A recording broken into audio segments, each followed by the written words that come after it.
I'm Cindy with Wisconsin Voices for Recovery, and this is Speak Out on Stigma. Today, we'll be hearing from Bethany, licensed clinical social worker in Wisconsin. Hey, Bethany, how are you today?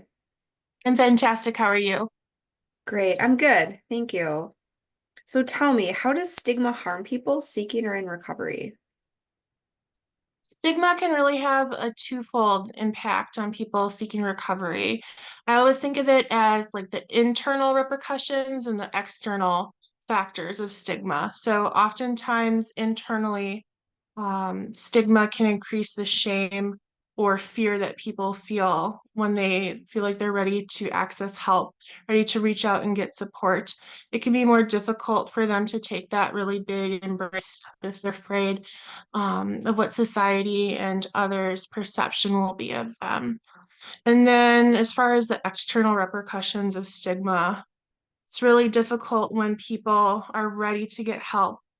They maybe take the step of going somewhere for a first time to get an assessment or to be connected with resources, and they experience a lot of like stigma and discrimination, maybe judgment that they weren't expecting. Or maybe they have experienced it in the past and were hopeful that it wouldn't happen again. Then when they experience that stigma in places that should feel safe, right, quote unquote, should feel safe, like an emergency department, a clinic, um, it can really be a big barrier to care, both with them following up on treatment and if they do follow up, like their ability to connect with providers and really kind of trust the process for engaging in recovery services. Yeah, absolutely. So I'm hearing that it can harm the provider-client relationship. Absolutely. Mhm. What would you want people to know and remember about those who are seeking or in recovery?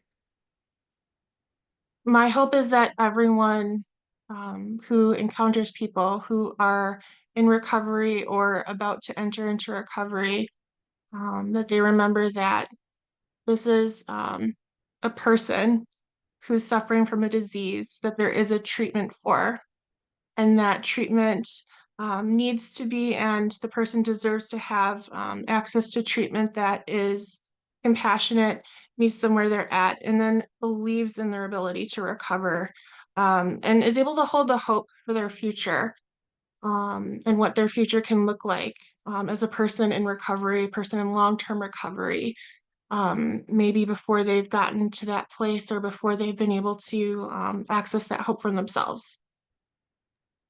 Yeah, hope is so important. Is there anything else you'd like to add?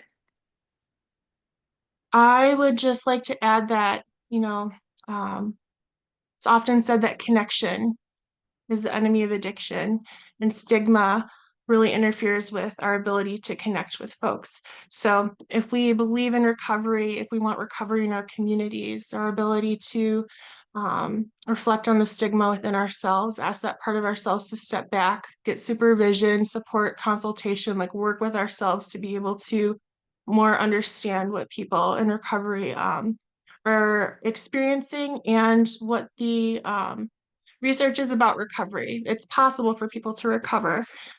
People do recover, and healthy connections are how they do that. Great. Thank you, Bethany, for sharing your views on stigma. And thank you to our viewers for watching. Speak Out on Stigma is a forum to raise awareness about the harmful impact of stigma on those in and seeking recovery. Recovery is for everyone. Together, we can eliminate stigma. Don't forget to like, comment, and share this video. Thank you and have a good day.